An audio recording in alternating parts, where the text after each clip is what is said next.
How many cases we know that they are perfect paddle trainers, but then they in the Cristobal is one of these. Cristobal plays very good when he trains, but in the competition, in the competition is the worst player. He goes like this, huh?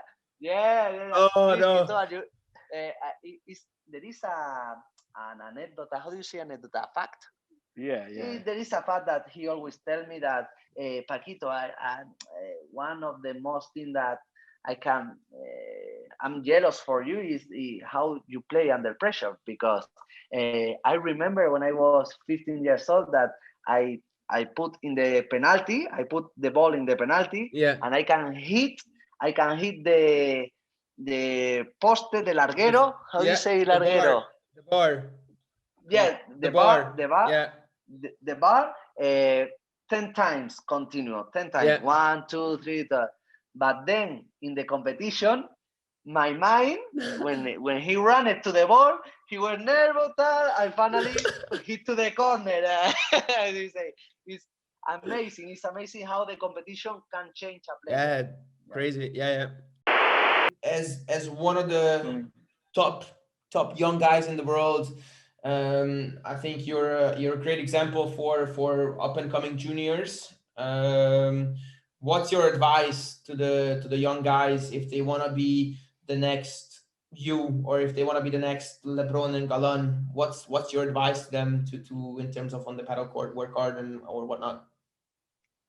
Well, I think that always from the beginning it has to be a discipline from the beginning to try to improve every time that the tour is going to get much more difficult. So from the beginning you need to work hard, enjoy. Well, you always need to enjoy, but have the ability to listen always, no?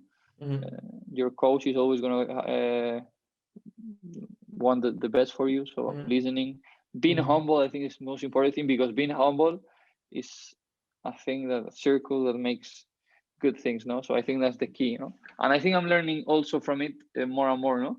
Because also when I was little, I had my things. It's very easy to get into the clouds very fast, and very difficult to maintain yourself, no? Sure. So I think that's what the kids need to have clear from the beginning, together with working very hard every day, no?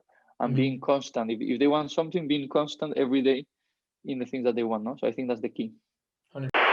And I always think with hard work you can literally achieve anything. Like I started playing 5 years ago or so, and I mean back then I didn't have a tennis background, nothing, and if I look back I was so bad at the beginning, but you can always see, like if I look back 1 year, I always think you weren't that great back then, but you always see how much you improved. If you look back only 3 months already, you can always see that little improvement, and that's really motivating as well.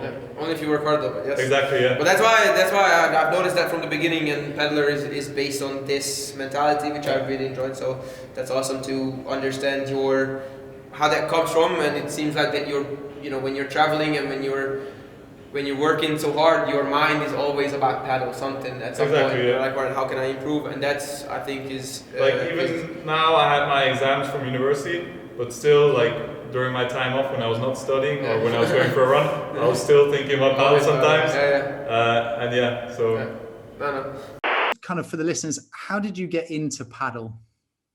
Sandy, thanks a lot, first of all, for having me on the podcast. It's an honor. In Switzerland it's quite new, and I've gotten to paddle scene quite recently. I've got into through a friend of mine who is now the head coach actually at Ballerina, and he's gotten me into it about 2 years ago. He told me that's when he moved to Switzerland. So I moved to a little bit background story. I moved to Switzerland about 4 years ago now, and then when he moved to Switzerland as well for his wife, now she found a job. He started working at the Padel School, at the Padel Academy where we're at now. And then he invited me for the first time to come play. I knew him from before. He also played college tennis, and I knew him from before. And he said, "Norby, come play." I said, "Okay." I accepted his invitation. We played a tournament together. We played this first tournament. We won the tournament. It wasn't the highest level, I have to be honest with you, but it was a local relatively local high level tournament, and then we won it. And I said, hey, okay, what's happening? And this time I'm not playing tennis anymore. I'm just working an office job, and yeah. So after that, it's just one thing led to another. I started going more and more to paddle. He started teaching me a little bit, and I'm gotten into it, and yeah. And since then, it's just been history since then. Nice. And you said you weren't playing tennis. Like, were you still playing recreationally, or you just kind of not at all? No, not at all. I well, more or less, I hung up the racket after college. I've had enough. I have to be honest with you, of tennis, and I played probably once or twice a year in these gap 4 years or whatever that I had. But I haven't been playing a lot at all, actually. That's why I was delighted to get into something new, something similar, and something that I can enjoy again, racket sports, something similar, well, more or less. Yeah, I know. I mean, I know exactly how you feel.